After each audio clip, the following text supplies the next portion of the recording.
Hello everyone, good morning to all. Welcome back to our channel nursing education world. तो guys, आज का हमारा topic है blood transfusion. First of all हम एक ओवरव्यू देख लेते हैं कि हम इस वीडियो में ब्लड ट्रांसफ्यूजन के रिगार्डिंग क्या क्या चीज़ें डिस्कस करने वाले हैं। तो सबसे पहले हम एक थोड़ा सा ब्रीफ डिस्कशन करेंगे ब्लड के बारे में कि ब्लड में क्या क्या चीज़ें प्रेजेंट होती हैं, कौन कौन सी चीज़ें कितने कितनी परसेंट में मिलती हैं। उसके बाद में हम देखेंगे कि ब्लड ट्रांसफ्यूजन क्या होता है, क्यों इसकी नीड होती है, क्या इसके पर्पज होते हैं। उसके बाद में हम देखेंगे कि ब्लड ट्रांसफ्यूजन जो हम करते हैं, जैसे कि अगर हमारे पास में 1 यूनिट पीआरबीसी है या फिर 1 यूनिट हमारे पास में होल ब्लड है, तो हम उससे कितने लोगों की लाइफ को सेव कर सकते हैं, यानी ब्लड के कौन कौन से कंपोनेंट्स को हम पेशेंट में ट्रांसफ्यूज कर सकते हैं। उसके बाद में देखेंगे कि जो हमारा ब्लड ट्रांसफ्यूजन का प्रोसीजर है उसमें हमें कौन कौन से आर्टिकल्स चाहिए होते हैं और प्रोसीजर के कौन कौन से स्टेप्स होते हैं, वन बाय वन करके हमें कैसे कैसे ब्लड ट्रांसफ्यूजन करना है। और सबसे लास्ट में हम देखेंगे कि जो ब्लड ट्रांसफ्यूजन के कॉम्प्लिकेशंस होते हैं वो कौन कौन से हो सकते हैं और उनको हम कैसे कैसे मैनेज करते हैं, उनके फर्स्ट साइन एंड सिम्टम क्या होते हैं। देखो, एग्जाम में कॉम्प्लिकेशन से क्वेश्चन आता है, या तो उसके मैनेजमेंट से पूछते हैं या फिर पूछते हैं कि इस कॉम्प्लिकेशन का फर्स्ट साइन एंड सिम्टम हमें क्या दिखेगा। तो गाइस, अगर आपको वीडियो पसंद आ जाए तो मेक श्योर वीडियो को लाइक कर दीजिएगा, चैनल को सब्सक्राइब कर दीजिएगा और अपने फ्रेंड्स के साथ में शेयर कर दीजिएगा। फर्स्ट ऑफ ऑल हम देख लेते हैं कि ब्लड होता क्या है। देखो, ब्लड होता है हमारा फ्लूइड कनेक्टिव टिश्यू। अगर हमारा ऑप्शन में है कनेक्टिव टिश्यू और फ्लूइड कनेक्टिव टिश्यू, तो हमारा करेक्ट ऑप्शन होगा फ्लूइड कनेक्टिव टिश्यू। देखो, कनेक्टिव टिश्यू तो हमारा कार्टिलेज भी होती है, बोन भी होती है, लेकिन ब्लड क्या है हमारा फ्लूइड कनेक्टिव टिश्यू। तो एक इंपॉर्टेंट चीज़ हमारी यहाँ पर आ जाती है, क्योंकि हम ऑप्शन में देखते हैं कनेक्टिव टिश्यू, वही हमारा फर्स्ट ऑप्शन होता है और उसी को हम क्या कर देते हैं, राइट ऑप्शन कर देते हैं। लेकिन हमें क्या करना है, क्वेश्चन में चारों ऑप्शंस को पढ़ना है, उसके बाद में एनालिसिस करने के बाद ही हमें क्या करना है, उसका टिक करना है। तो ब्लड है हमारा फ्लूइड कनेक्टिव टिश्यू। उसके बाद हम बात करें ब्लड की पीएच कितनी होती है। तो देखो गाइस, अगर हम बात करें आर्टीरियल ब्लड की, तो आर्टीरियल ब्लड की पीएच होती है हमारी 7.4। अगर बात करें हम वीनस ब्लड की, तो वीनस ब्लड की पीएच होती है हमारी 7.35। अगर क्वेश्चन में डायरेक्ट ऐसे आ जाए कि ब्लड की जो पीएच होती है वो कैसी होती है, एसिडिक, बेसिक, स्लाइटली एसिडिक और स्लाइटली बेसिक, तो हमारे ब्लड की पीएच होती है स्लाइटली बेसिक। अब देखो गाइज, अगर यहाँ पर पीएच की बात आ रही तो हम यूरिन की और जो हमारे गैस्ट्रो इंटेस्टाइनल फ्लूइड होते हैं उनकी भी पीएच के बारे में एक बार डिस्कशन कर लेते हैं, क्योंकि यूरिन की पीएच एम्स के भी एग्जाम में 3 से 4 बार पूछी हुई है और भी अदर एग्जाम्स में भी पूछी जाती है। एक तो हमारे स्टोमक की पीएच, एक यूरिन की पीएच, ये दोनों पीएच क्या है, बहुत ही इंपॉर्टेंट हो जाती हैं। तो सबसे पहले हम यूरिन की पीएच के बारे में अगर जाने तो यूरिन की पीएच होती है हमारी 4.5 to 8, मीन्स स्लाइटली एसिडिक। उसके बाद में अगर बात करें हम ईसोफेगस की, तो ईसोफेगस की पीएच होती है हमारी 5 to 7। स्टोमक की बात करें तो स्टोमक की पीएच होती है हमारी 1.5 to 3.5। अगर बात करें हम ड्यूडेनम की, तो ड्यूडेनम की पीएच होती है हमारी 6 to 8। अब यहाँ पर पीएच हमारी इंपॉर्टेंट हो जाती है, एक तो यूरिन की जो हमें मस्ट है याद रखनी है, स्लाइटली एसिडिक होती है, 4.5 to 8 होती है। उसके बाद में हमें याद रखनी है जो हमारे स्टोमक होता है, स्टोमक की पीएच हमारी एसिडिक होती है 1.5 to 3.5। ये हो गया हमारा थोड़ा बहुत ब्लड के बारे में ब्रीफ डिस्कशन कि ब्लड क्या होता है, क्या इसकी पीएच होती है। अगर हम नेक्स्ट बात करें कि ब्लड में क्या क्या चीज़ें प्रेजेंट होती हैं, तो देखो हमने पढ़ा था ब्लड क्या है, फ्लूइड कनेक्टिव टिश्यू है। तो ब्लड का एक फ्लूइड वाला पोर्शन होता है और एक कार्पसेल्स वाला पोर्शन होता है, जिसको हम ब्लड सेल्स भी बोलते हैं। तो जो ब्लड का फ्लूइड वाला पोर्शन होता है उसको बोलते हैं हम प्लाज्मा, और जो ब्लड के सेल वाला पोर्शन होता है उसको हम बोल देते हैं ब्लड सेल्स। तो गाइस, ये क्वेश्चन में हमारा पूछा गया है कि ब्लड में प्लाज्मा कितने % होता है। तो ब्लड में प्लाज्मा होता है हमारा 55% और ब्लड सेल्स होती हैं हमारी 45%। अब बात करें कि हमारी जो प्लाज्मा होता है उसमें कौन कौन सी चीज़ें प्रेजेंट होती हैं। प्लाज्मा में हमारा वाटर प्रेजेंट होता है, प्रोटीन्स प्रेजेंट होती हैं, साल्ट्स प्रेजेंट होते हैं और ग्लूकोज प्रेजेंट होता है। अब बात करें कि जो हमारा प्लाज्मा होता है उसमें वाटर कितने % होता है। देखो, अगर हम प्लाज्मा को पूरा का पूरा 100% मान के चलें तो उसमें से वाटर होता है हमारा 90%। ये भी हमारा जो क्वेश्चन एग्जाम में पूछा हुआ है कि जो प्लाज्मा होता है उसमें वाटर कितने % होता है, तो प्लाज्मा में वाटर होता है हमारा 90%। अब बात करें हमारी प्रोटीन, साल्ट्स और ग्लूकोज की, तो ये तीनों मिला के हमारे प्रेजेंट होते हैं प्लाज्मा में 10%। ये तो हो गई हमारी प्लाज्मा की बात। अब अगर बात करें हम ब्लड सेल्स के बारे में, तो ब्लड सेल्स हमारी होती हैं 45%।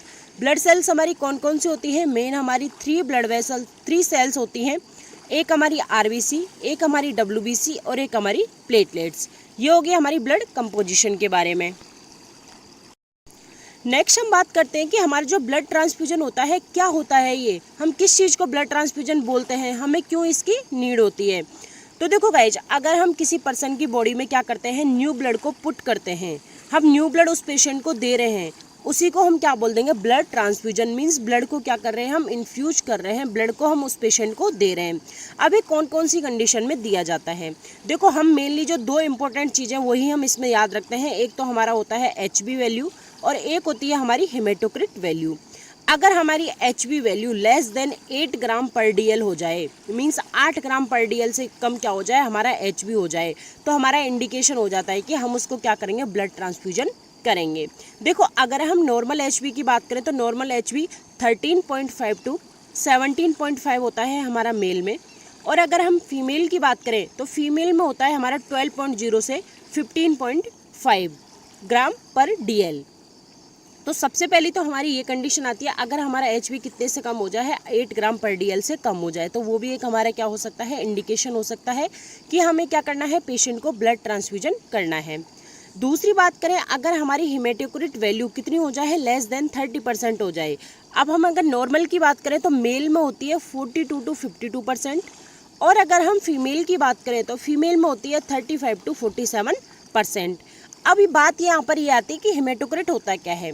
देखो हेमेटोक्रिट वैल्यू वो वैल्यू होती है हमारे पूरे के पूरे ब्लड में कि हमारी RBC कितनी है, RBC का परसेंटेज जितना ब्लड में होता है उतना ही हम क्या बोल देते हैं, इसकी हेमेटोक्रिट वैल्यू इतने परसेंट है। जैसे कि हमारे ब्लड में अगर RBC कितना परसेंट है, 30% है, तो हमारा हेमेटोक्रिट वैल्यू कितना हो जाएगा, 30% हो जाएगा। RBC की जो परसेंटेज है उसी को हम क्या बोल देते हैं, हेमेटोक्रिट परसेंट बोल देते हैं। तो यहाँ पर हमने दो कंडीशंस देखी, एक तो हमारा HB कितने से कम हो जाए, 8 ग्राम पर DL से कम हो जाए, और एक हमारा जो हेमेटोक्रिट वैल्यू होता है वो 30% से कम हो जाए। इन्हीं दो कंडीशंस में हम क्या करते हैं, ब्लड ट्रांसफ्यूजन करते हैं। अब हम बात कर लेते हैं कि हमारे ब्लड ट्रांसफ्यूजन के पर्पज क्या क्या होते हैं। देखो अगर किसी पेशेंट का सर्कुलेटरी ब्लड वॉल्यूम क्या हो गया हो, कम हो गया हो, जैसे किसी पेशेंट को एनीमिक वाली कंडीशन हो गई हो, या फिर किसी पेशेंट को क्या हो गया हो, एक्सीडेंट हो गया हो और उस एक्सीडेंट में उसका बहुत ज़्यादा ब्लड लॉस हो गया हो, तो उसमें क्या हो जाएगा, उसका सर्कुलेटरी ब्लड वॉल्यूम कम हो जाएगा। सर्कुलेटरी ब्लड वॉल्यूम जैसे ही उसका कम होगा तो क्या होगा, ब्लड वेसल्स में भी प्रेशर कम लगेगा। उसके बाद क्या होगा, BP भी कम होगा। BP जब कम होगा तो ब्लड हमारी वाइटल्स ऑर्गन तक पहुंच नहीं पाएगा। अगर हमारा ब्लड वाइटल्स ऑर्गन तक नहीं पहुंच पाएगा तो क्या होगा, इंसान के जो सर्वाइव होने के चांस है वो क्या हो जाएंगे, बिल्कुल कम हो जाएंगे। तो इसीलिए अगर किसी भी पेशेंट का क्या हो गया हो, सर्कुलेटरी ब्लड वॉल्यूम बहुत कम हो गया हो, तो उस कंडीशन में हम क्या करेंगे, ब्लड ट्रांसफ्यूजन करते हैं। और ये मेनली देखने को मिलता है हमारा एनीमिया और एक्सीडेंट वाली कंडीशन में। अब बात करते हैं दूसरी। देखो अगर किसी पेशेंट को क्या हो, थ्रोम्बोसाइटोपिनिया हो, ठीक है, मींस उसकी क्या हो गई हो, प्लेटलेट्स में कमी आ गई हो, और प्लेटलेट्स में कमी की वजह से उसकी क्या कंडीशन हो गई हो, परप्यूरा वाली कंडीशन हो गई हो, मींस स्किन में उसके क्या हो गए, रेसेज हो गए, क्योंकि क्या हो गई है, प्लेटलेट की कमी हो गई है। और इसका कॉज क्या है, अननोन है, इसीलिए हम इसको बोलते हैं idiopathic thrombocytopenic purpura, means ITP, idiopathic thrombocytopenic purpura. ऐसी कंडीशन जो ITP की हो या फिर हीमोफीलिया की कंडीशन हो। देखो हीमोफीलिया में क्या होता है, जो हमारे कोगुलेशन फैक्टर होते हैं 13, उनमें से जो 8, 9 और 11 फैक्टर होते हैं उनकी कमी हो जाती है। जैसे कि हीमोफीलिया जो A होता है उसमें हमारे फैक्टर नंबर 8 की कमी हो जाती है, और फैक्टर नंबर 8 का हमारा क्या नाम होता है, AHF, एंटी हीमोफिलिक फैक्टर। और जो हमारा हीमोफीलिया A है उसको हम दूसरे नाम में बोलते हैं क्लासिकल हीमोफीलिया।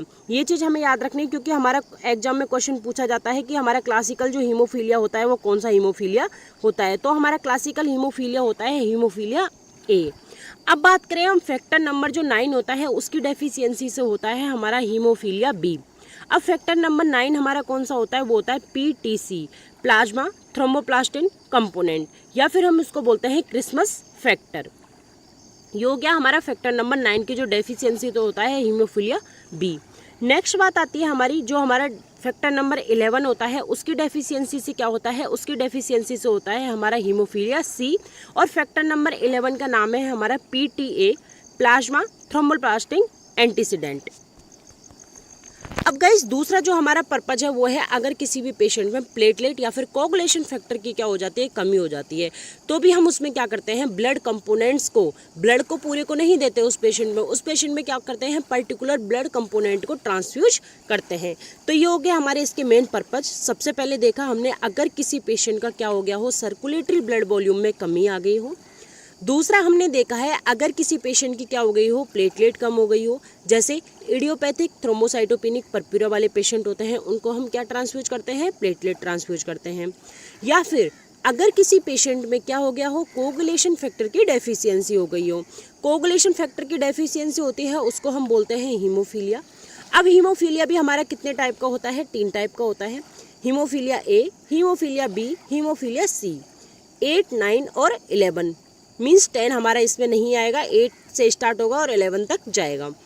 ए है तो फैक्टर नंबर 8 की कमी है, अगर हमारा बी है तो फैक्टर नंबर 9 की कमी है, सी है तो फैक्टर नंबर 11 की कमी है, और ओनली हीमोफीलिया ए को ही हम बोलते हैं क्लासिकल हीमोफीलिया।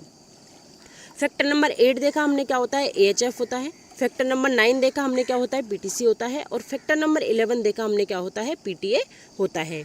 ये हो गए हमारे जो ब्लड ट्रांसफ्यूजन के पर्पज होते हैं कि हम ब्लड ट्रांसफ्यूजन क्यों करते हैं।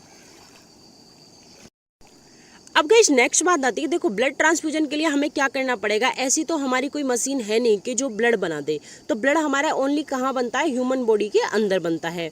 तो हमें क्या करना होता है, हमें हमारे ब्लड को, जो एक स्वस्थ आदमी है वो क्या करता है, अपने ब्लड को डोनेट करता है, और जिसको नीड है उसको हमें क्या करना पड़ता है, ट्रांसफ्यूज करना पड़ता है। लेकिन ऐसे ही हम हर किसी का ब्लड हर किसी को ट्रांसफ्यूज नहीं कर सकते, तो हम क्या करते हैं, उसमें एक टेस्ट करके देखते हैं।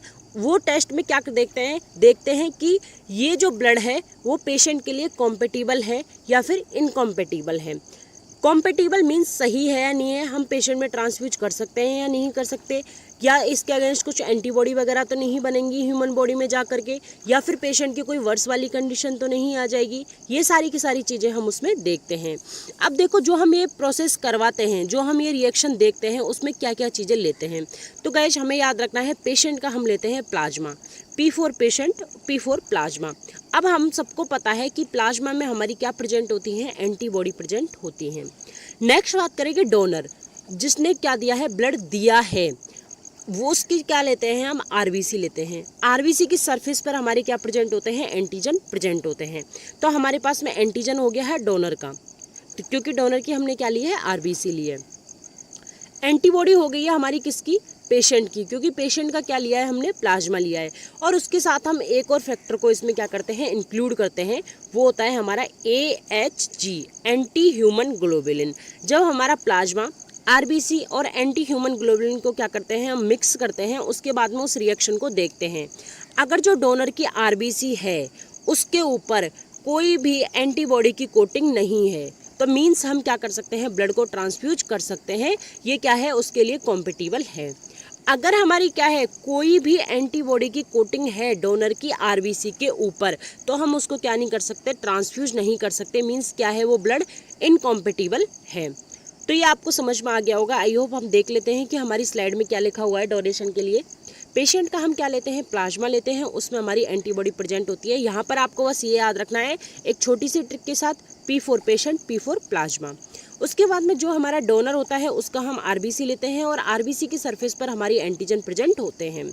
जब हम प्लाज्मा, RBC और एंटी ह्यूमन ग्लोबिन को क्या करते हैं, मिक्स करते हैं, उसके बाद में अगर हमारी कोई भी एंटीबॉडी क्या कर लेती है, कोट कर लेती है RBC को, तो मीन्स ये क्या है, इनकॉम्पेटिबल है। इस ब्लड को हमें पेशेंट में ट्रांसफ्यूज नहीं करना है।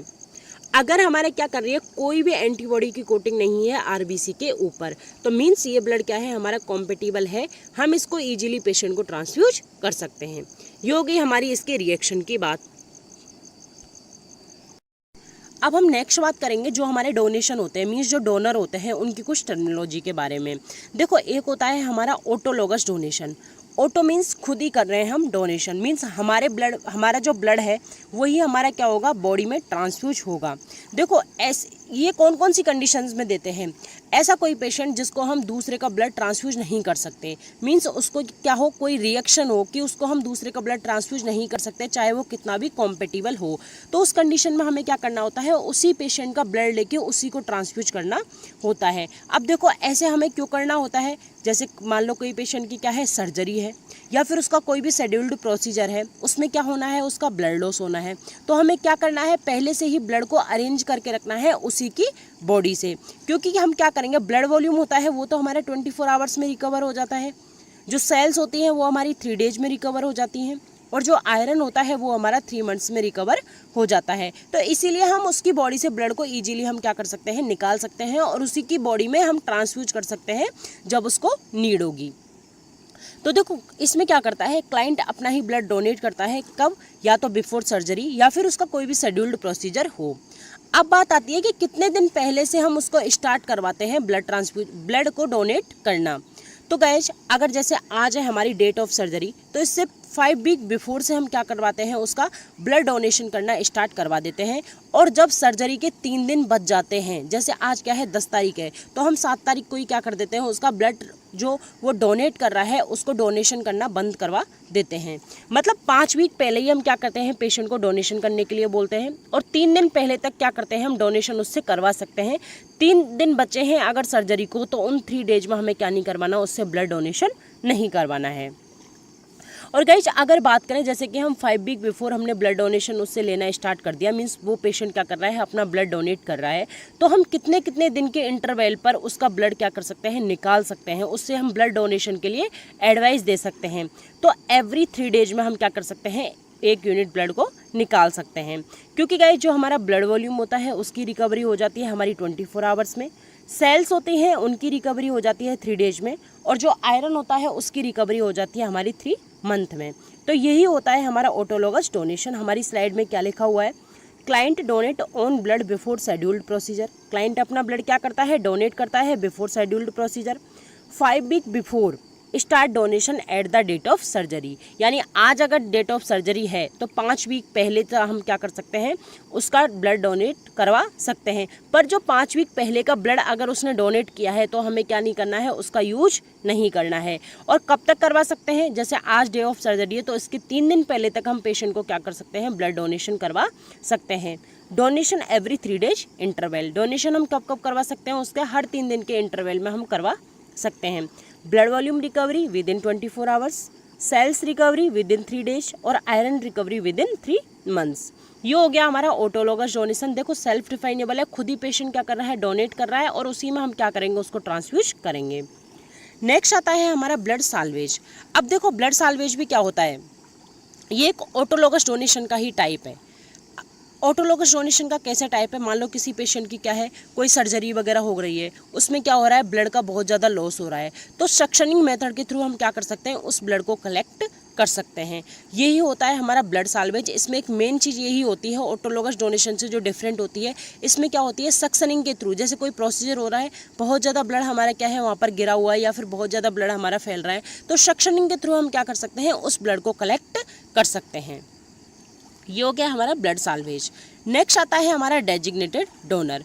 देखो डेजिग्नेटेड डोनर में क्या होता है, जैसे कोई भी पेशेंट है, उसको हम क्या करवा रहे हैं, जैसे कोई भी कैंप वगैरह लगे हुए हैं, वहाँ से हम उसको क्या लेके आए हैं, ब्लड लेके आए हैं, और उस पेशेंट को क्या करेंगे, हम ट्रांसफ्यूज करेंगे। तो जो वो डोनर है वो उस पेशेंट का क्या लगेगा, डेजिग्नेटेड डोनर लगेगा। कोई भी इंसान डोनेट करके चला गया, या फिर उसका ही कोई फैमिली रिलेटिव ने क्या कर दिया है, डोनेट कर दिया है, और उस रिसिपिएंट को, उस पेशेंट को हम क्या कर रहे हैं, ट्रांसफ्यूज कर रहे हैं, तो उस पेशेंट के लिए वो डोनर क्या कहलाया जाएगा, डेजिग्नेटेड डोनर कहलाएगा। तो ये हो गई हमारी 3 डोनेशन की टर्मिनोलॉजी के बात। एक तो है हमारी ऑटोलॉगस डोनेशन, एक है हमारा ब्लड साल्वेज, और एक है हमारा डेजिग्नेटेड डोनर। अब हम नेक्स्ट बात करेंगे ब्लड एंड ब्लड कंपोनेंट्स के बारे में, कि हमारे होल ब्लड में क्या प्रेजेंट होता है, और जो ब्लड के कंपोनेंट्स होते हैं उनको हम कौन कौन सी कंडीशन में ट्रांसफ्यूज करते हैं, और कंपोनेंट्स में क्या क्या चीज़ें हमारी इंक्लूड होती हैं। तो सबसे पहले हम बात करेंगे होल ब्लड के बारे में। देखो हमारा होल ब्लड जो होता है वो 1 यूनिट में होता है हमारा 350 ml, ये हमें यहाँ पर याद रखना है। उसमें से 300 हमारा क्या होता है, ब्लड होता है, और 50 ml हमारा क्या होता है, सिट्रेट होता है, जिसको कि हम एंटीकोगुलेंट बोलते हैं। अब गाइज इसका बात आती है स्टोरेज टाइम की, जिससे हमारे क्वेश्चंस बनते हैं। क्वेश्चन में ऐसे आता है कि हमारा मैक्सिमम स्टोरेज टाइम कितना होता है ब्लड का, और एक क्वेश्चन हमारा ऐसे आता है कि जो हमारा मिनिमम स्टोरेज टाइम होता है ब्लड का वो कितना होता है। तो हमारा स्टोरेज टाइम होता है 35 to 40 डेज। अगर हमारे क्वेश्चन में पूछे मिनिमम स्टोरेज टाइम कितना होता है 35 डेज, मैक्सिमम स्टोरेज टाइम कितना होता है 42 डेज। ये चीज़ हमें यहाँ पर थोड़ी सी याद रखनी है। बाकी अगर बात करें तो हमारी स्टोरेज टेम्परेचर की, तो स्टोरेज टेम्परेचर होता है हमारा 1 to 6 डिग्री सेंटीग्रेड। अगर हम कॉमन की बात करें तो होता है हमारा 4 डिग्री सेंटीग्रेड। अगर ट्रांसफ्यूजन की बात करें तो गाइस ट्रांसफ्यूजन कम से कम हम 2 घंटे में कर सकते हैं और ज़्यादा से ज़्यादा 4 घंटे में कर सकते हैं। मीन्स 4 घंटे से ज़्यादा का टाइम हमें नहीं लगाना है और 2 घंटे से कम का भी टाइम नहीं लगाना है। अब देखो अगर हमने 2 घंटे से कम में ही क्या कर दिया, ब्लड को ट्रांसफ्यूज कर दिया, तो पेशेंट में क्या होगा, एक तो सर्कुलेटरी ओवरलोड होने के चांस होंगे। जब सर्कुलेटरी ओवरलोड होगा तो डायरेक्ट किस पे इफेक्ट पड़ेगा, हार्ट पे इफेक्ट पड़ेगा। अगर डायरेक्ट हमारा हार्ट पे इफेक्ट पड़ेगा तो वहाँ पर क्या होगा, कार्डियक अरेस्ट होने के चांसेस होंगे। इसीलिए हमें क्या करना है, जो हमारा ट्रांसफ्यूजन टाइम है उसको 2 घंटे से कम हमें नहीं रखना है। और अगर हमने 4 घंटे से ज़्यादा क्या कर दिया है, उसको डिले कर दिया है, तो क्या होगा, हमारा सेप्टिसीमिया होने के चांस होंगे। मीन्स जो हमारी ब्लड स्ट्रीम है वहाँ पर इन्फेक्शन होने के चांसेस होंगे। अब हम नेक्स्ट बात कर लेते हैं कि जो हमारा ब्लड होता है इसमें हमारी कौन कौन सी चीज़ें और प्रेजेंट होती हैं ब्लड के अलावा। देखो हमने पहले देखा था इसमें 50 ml होता है हमारा सिट्रेट, जो हमारा क्या काम करता है, एंटी कोगुलेंट का काम करता है। उसके बाद में हमारा कुछ अमाउंट में क्या होता है, होल ब्लड में ग्लूकोज प्रेजेंट होता है, क्योंकि ग्लूकोज किसके लिए हेल्पफुल होता है, ये एनर्जी प्रोवाइड करता है। नेक्स्ट हमारा क्या होता है, फॉस्फेट प्रेजेंट होता है। फॉस्फेट हमारा क्यों प्रेजेंट होता है, आरबीसी के ग्लाइकोलाइसिस के लिए प्रेजेंट होता है। ग्लाइकोलाइसिस मीन्स ग्लूकोज का ब्रेकडाउन होना पायरुविक एसिड में। अब देखो गाइज, ये हमारा आरबीसी के ग्लाइकोलाइसिस के लिए हम फॉस्फेट का यूज क्यों करते हैं, क्योंकि ये तो हमें समझ में आ गया कि सिट्रेट क्या होता है, एंटीकोगुलेंट होता है। ग्लूकोज एनर्जी प्रोवाइड करता है सेल्स को, जो ब्लड में सेल्स होती हैं उनको। और फॉस्फेट क्या करता है, आरबीसी का ग्लाइकोलाइसिस करता है। देखो ग्लाइकोलाइसिस का सीधा सीधा सा मीनिंग है, ग्लूकोज किस में कन्वर्ट होता है, पायरुविक एसिड में। जब हमारा ग्लूकोज पायरुविक एसिड में कन्वर्ट होता है तो हमारा क्या होता है, 4 ATP का फॉर्मेशन होता है। 4 ATP के फॉर्मेशन में से जो 2 ATP होते हैं वो ग्लाइकोलाइसिस की प्रोसेस में ही काम आ जाते हैं। मीन्स जब ग्लूकोज पायरुविक एसिड में चेंज होता है तो। लेकिन हमारा नेट जो हमें बेनिफिट होता है वो कितने ATP का होता है, 2 ATP का बेनिफिट होता है। तो इस 2 ATP के बेनिफिट के लिए हम क्या करते हैं, फॉस्फेट का ऐड करते हैं उसमें, जिससे कि क्या हो, आरबीसी का ग्लाइकोलाइसिस हो सके। तो यही हम 3 चीज़ें ऐड करते हैं, और हम क्यों ऐड करते हैं ये हमने देख लिया है। ये होगी हमारी होल ब्लड के बारे में बात। अब अगर हम नेक्स्ट बात करें आरबीसी के बारे में, तो देखो आरबीसी की फुल फॉर्म हम देख लेते हैं, बहुत ही सिंपल सी है, सबको आती है, रेड ब्लड सेल्स या फिर रेड ब्लड कार्पसल्स। अब देखो ऐसा कोई भी पेशेंट जो क्या हो, सीवियर एनीमिया वाली कंडीशन में हो, मींस या फिर उसमें क्या हो, स्पेसिफिक रेड ब्लड सेल्स की क्या हो गई हो, कमी हो गई हो, उसमें हम किसका ट्रांसफ्यूज करते हैं, आरबीसी का ट्रांसफ्यूजन करते हैं। अब बात करें कि आरबीसी 1 यूनिट में कितनी होती है, आरबीसी हमारी 1 यूनिट में होती है 250 ml, और इसका स्टोरेज टाइम वही हमारे होल ब्लड के बराबर होता है 35 to 42 डेज, मिनिमम 35 डेज और मैक्सिमम 42 डेज। अगर हम बात करें इसकी स्टोरेज टेम्परेचर की, तो स्टोरेज टेम्परेचर होता है हमारा 1 to 6 डिग्री सेंटीग्रेड। अगर हम इन्फ्यूजन की बात करें तो सेम हमारा जो होल ब्लड का इन्फ्यूजन टाइम था 2 to 4 आवर्स, सेम इसका भी हमारा इन्फ्यूजन टाइम 2 to 4 आवर्स ही होता है। अब गाइस मान लो हमने क्या कर दिया है, पेशेंट को 1 यूनिट आरबीसी पेशेंट को ट्रांसफ्यूज कर दिए है। 1 यूनिट आरबीसी के बाद अगर हमें क्या बेनिफिट मिलेगा, अगर हम ब्लड का सैंपल भेज रहे हैं पेशेंट का, एक तो हमने मान लो ब्लड ट्रांसफ्यूजन से पहले पेशेंट का ब्लड सैंपल भेजा, हमें पता चल गया कि उसका HB लेवल इतना है और हीमेटोक्रिट लेवल इतना है। उसके बाद में डॉक्टर ने प्रिस्क्राइब किया है कि हमें क्या करना है, 1 यूनिट आरबीसी पेशेंट को ट्रांसफ्यूज करना है। उसके बाद में हमने 4 to 6 आवर क्या किया है, वेट किया है। 4 to 6 आवर वेट करने के बाद में अगर हम एक PRBC का सैंपल भेजें, मींस एक हम क्या करवाएं, उसका CBC करवाएं, complete blood transfusion, complete blood count होती है, सॉरी जो हमारी CBC होती है वो होती है कंप्लीट ब्लड काउंट। अगर हम CBC उस पेशेंट का करवाएं तो हमें क्या बेनिफिट मिलेगा, तो गाइस 1 यूनिट जो RBC होती है उससे हमारा क्या बढ़ता है, 1 ग्राम HB बढ़ता है, और 2 to 3% हमारी क्या बढ़ जाती है, हीमेटोक्रिट वैल्यू बढ़ जाती है। जैसे कि हमने क्या किया, अभी 4 बजे हमने पेशेंट को पीआरबीसी ख़त्म की है उसकी, ठीक है, फुल हमने आरबीसी क्या कर दी है, पेशेंट को ट्रांसफ्यूज कर दिया है। उसके बाद हमने 4 to 6 आवर वेट किया है, मीन्स रात को 10 बजे हमने पेशेंट का क्या भेजा है, सीबीसी भेजा है। तो हमारी एक्सपेक्टेशन क्या होंगी कि अगर पेशेंट का पहले एचबी कितना है 8 है, तो अभी एचबी कितना हो जाएगा, 9 हो जाएगा। और अगर पहले हीमेटोक्रिट वैल्यू मान लो 30% है, तो अभी 32 या 33% हो जाएगी। तो ये चीज़ हमें याद रखनी है कि एक आरबीसी का ट्रांसफ्यूज करने के बाद में अगर हम 4 to 6 आवर वेट करके एक सीबीसी का सैंपल निकाल के भेजें हम पेशेंट का, तो उसके सीबीसी के सैंपल की रिपोर्ट में हमें क्या देखने को मिलेगा, 1 ग्राम एचबी बढ़ा हुआ और 2 से 3% हीमेटोक्रिट बढ़ा हुआ। अब गाइस नेक्स्ट बात करते हैं हम वॉश्ड आरबीसी की। अब देखो वॉश्ड आरबीसी क्या होती है, ऐसी आरबीसी जिनको वॉश किया होगा हो। अब देखो वॉश कैसे किया जाता है, उनमें से डिप्लीट क्या क्या कर दिया जाता है, प्लाज्मा, प्लेटलेट, ल्यूकोसाइट्स, ये सारी की सारी चीज़ों को क्या कर दिया जाता है, डिप्लीट कर दिया जाता है। अगर ये सारी की सारी चीज़ें डिप्लीट हो जाएंगी तो हमारे पास क्या बचेगी, वॉश्ड आरबीसी बचेगी, मीन्स ओनली आरबीसी ही आरबीसी बचेगी।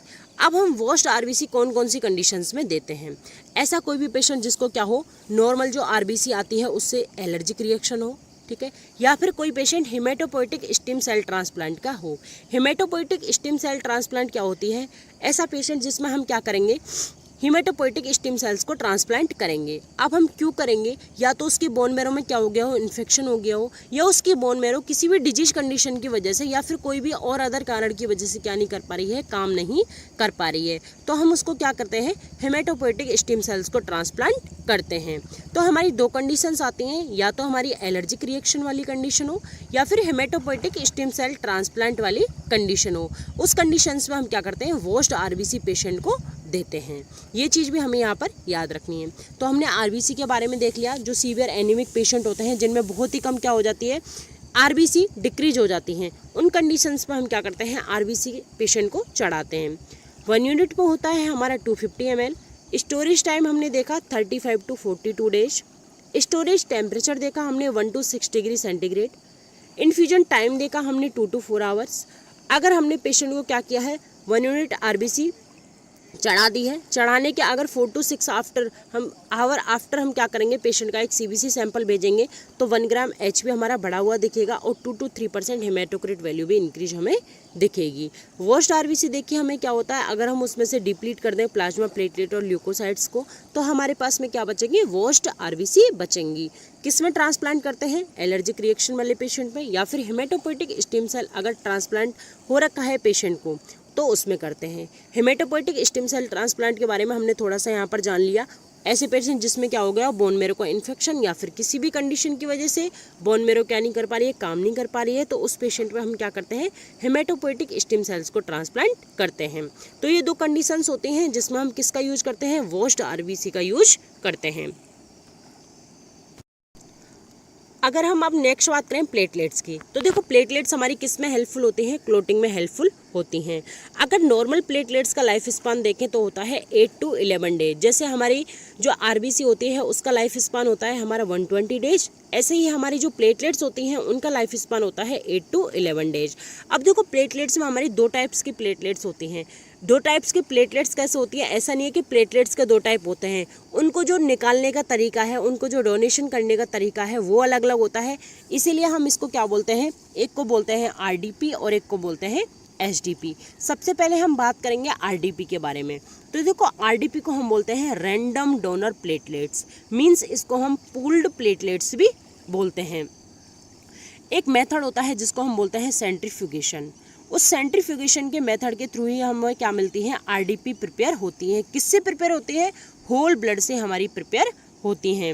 अब देखो सेंट्रीफ्यूगेशन में क्या होता है, सेंट्रीफ्यूगेशन में हमारा होता है कि जो हमारा एक लिक्विड पार्ट है, ठीक है, उसमें सॉलिड चीज़ें भी हैं, हमें उस सॉलिड चीज़ को पर्टिकुलरली निकालना है। जैसे कि हमें सेपरेट करना है, अगर हमने एक टेस्ट ट्यूब में या फिर हमने किसी भी कंटेनर में क्या लिया है, ब्लड लिया है, जो हमारी लैब में यूज होता है किसके लिए, सेंट्रीफ्यूगेशन के लिए। तो उसमें क्या होती है, हमारी प्लेटलेट 2 स्टेप के थ्रू निकलती हैं। सबसे पहली स्टेप में हम क्या करेंगे, आरबीसी को निकालेंगे, आरबीसी हमने निकाल के अलग कर दी। उसके बाद जो हमारी दूसरी जो प्रोसेस है सेंट्रीफ्यूगेशन की, उसमें हम क्या करेंगे, जो हमारी प्लेटलेट है उनको हम निकाल लेंगे। ये हो गया हमारा आरडीपी का, कि हम आरडीपी कैसे निकालते हैं। आरडीपी हम निकालते हैं सेंट्रीफ्यूगेशन मेथड के द्वारा। अब हमारी आरडीपी कितनी होती है, मीन्स जो हमारा एक आरडीपी का बैग होता है उसमें आरडीपी हमारी कितनी ml होती है, उसमें आरडीपी होती है हमारी 50 to 70 ml। बात करें इसके ट्रांसफ्यूजन टाइम की, तो ट्रांसफ्यूजन टाइम होता है इसका 15 to 30 मिनट। मीन्स एक जो हमारा प्लेटलेट का बैग होता है उसको हम 15 से 30 मिनट में क्या कर सकते हैं, ट्रांसफ्यूज कर सकते हैं। तो गाइस हमने यहाँ पर आरडीपी के बारे में देखा, मीन्स रैंडम डोनर प्लेटलेट्स, जिसको हम पूल्ड प्लेटलेट्स भी बोलते हैं। कैसे प्रिपेयर होता है, सेंट्रीफ्यूगेशन मेथड के थ्रू प्रिपेयर होता है। सेंट्रीफ्यूगेशन मेथड में क्या होता है, सबसे पहले हम सेपरेट करते हैं किसको, आरबीसी को। आरबीसी को सेपरेट करने के बाद में जो हमारी सेकंड जो स्टेप होता है उसमें हम किसको सेपरेट कर लेते हैं, प्लेटलेट को सेपरेट कर लेते हैं। ये हो गई हमारी आरडीपी के बारे में बात। अब नेक्स्ट करेंगे हमारी एचडीपी के बारे में बात। गाइस नेक्स्ट हो गई हमारी एचडीपी, जिसको हम बोलते हैं सिंगल डोनर प्लेटलेट्स, या फिर दूसरा नाम है उसका जंबो प्लेटलेट्स, जिसको हम जंबो बैग भी बोलते हैं। अब देखो ये कैसे प्रिपेयर होती है, वो तो हमारी सेंट्रीफ्यूगेशन मेथड के थ्रू क्या थी, प्रिपेयर हो गई थी। ये हमारी प्रिपेयर होती है प्लाज्मा एफरेसिस मशीन के द्वारा। देखो एक मशीन होती है जिसको हम बोलते हैं एफरेसिस मशीन। उस मशीन में क्या होता है, एक साइड से ब्लड जाता है, उसके बाद में क्या होती है, उस पूरी की पूरी प्लेटलेट्स को वो वहाँ से निकाल लेता है, जितनी भी ब्लड में प्लेटलेट्स होती हैं, और फिर ब्लड दूसरी साइड से पेशेंट को ही दूसरी साइड से डोनर को ही क्या हो जाता है, ट्रांसफ्यूज हो जाता है। आगे जब हम डायग्राम में देखेंगे तो आप इजीली उससे रिलेट कर पाओगे, आपको अच्छे से समझ में आ जाएगा। देखो जो हमारे मिड वाला डायग्राम है, इसमें क्या हो रहा है, जा रहा है ब्लड एफरेसिस मशीन में। एफरेसिस मशीन में जाने के बाद में प्लेटलेट हमारी क्या हो रही है, यहाँ पर इकट्ठी हो रही है, यहाँ पर हमारी प्लेटलेट बैग में आ रही है, और उसके बाद वापस से ही क्या जा रहा है, ये पेशेंट को जा रहा है। अंदर ही मशीन में हमारी पूरी की पूरी प्रोसेसिंग होती है कि एक साइड से ब्लड आता है, प्लेटलेट बाहर निकलती हैं, और दूसरी साइड से वो पेशेंट को अंदर चला जाता है। ये है हमारी एफरेसिस मशीन। हमसे क्वेश्चन में पूछ सकता है, क्योंकि डायग्राम वाले क्वेश्चन हमारे बहुत आते हैं। और ये दिख रहा है हमारा एजिटेटर। एजिटेटर हम देखेंगे कि क्या होता है। तो गाइस हमारे सबसे पहले लिखा हुआ है हमारी स्लाइड में, prepare by plasma apheresis machine. हमने प्लाज्मा एफरेसिस मशीन देख ली थी, उससे कैसे प्रिपेयर होती है, उस मशीन में ही हमारी पूरी सेटिंग्स होती हैं। हमसे यहाँ से क्वेश्चन पूछ सकता है, या तो डायग्राम दे दे या फिर डायरेक्ट पूछ ले कि एचडीपी हमारी कैसे प्रिपेयर होती है, उसका प्रिंसिपल क्या होता है। अब देखो प्लाज्मा एफरेसिस में क्या होता है, blood drawn through the needle from donor. हम डोनर से ब्लड को कैसे ड्रॉन करते हैं, एक निडल के थ्रू ड्रॉन करते हैं। उसके बाद में हमारा ब्लड कहाँ जाता है, एफरेसिस मशीन में जाता है। एफरेसिस मशीन में जाने के बाद में हमारा क्या होता है, प्लेटलेट सेपरेट होती हैं। प्लेटलेट सेपरेट होने के बाद में हमारा ब्लड रिटर्न कहाँ चला जाता है, डोनर की बॉडी में चला जाता है। अगर हम बात करें कि जो हमारा एक यूनिट होती है एचडीपी की, उसमें कितना वॉल्यूम होता है, तो उसमें वॉल्यूम होता है हमारा 200 से लेके 400 ml तक। बात करें स्टोरेज टाइम की, तो गाइस चाहे आरडीपी हो चाहे एचडीपी हो, उसका हमारा स्टोरेज टाइम होता है रूम टेम्परेचर। हम किस पे रखते हैं, उसको रूम टेम्परेचर पर ही रखते हैं। ट्रांसफ्यूजन टाइम की बात करें हमारी एचडीपी की, तो एचडीपी का हमारा ट्रांसफ्यूजन टाइम होता है 90 to 120 मिनट्स, और जबकि आरडीपी का हमने देखा क्या होता है 15 to 30 मिनट्स। अब गाइस देखो यहाँ पर बात आती है, ये क्वेश्चन भी हमारा पूछा हुआ है कि एक एचडीपी हमारी कितनी आरडीपी के बराबर होती है। तो गाइस एक एचडीपी हमारी 6 आरडीपी के बराबर होती है। ये चीज़ हमें यहाँ पर याद रखनी है, क्योंकि अगर हमने पेशेंट को क्या किया है, एक आरडीपी पेशेंट को हमने ट्रांसफ्यूज कर दी है, तो उसके बाद जो उसकी प्लेटलेट्स हैं उसमें कितना इंक्रीमेंट होगा, प्लेटलेट्स में इंक्रीमेंट होगा 5000 से लेके 10,000 तक। और अगर हमने क्या किया है, एक एचडीपी पेशेंट को ट्रांसफ्यूज की है, तो हमारा कितना बढ़ जाएगा, कितना इंक्रीमेंट हमें लगेगा प्लेटलेट्स में, तो वो होगा हमारा 30,000 से लेके 50,000। ये चीज़ हमें याद रखनी है कि एक अगर हमने आरडीपी दी है तो कितना एक्सपेक्टेड इंक्रीमेंट होगा, और एक हमने अगर एचडीपी दी है तो एक्सपेक्टेड इंक्रीमेंट कितना होगा।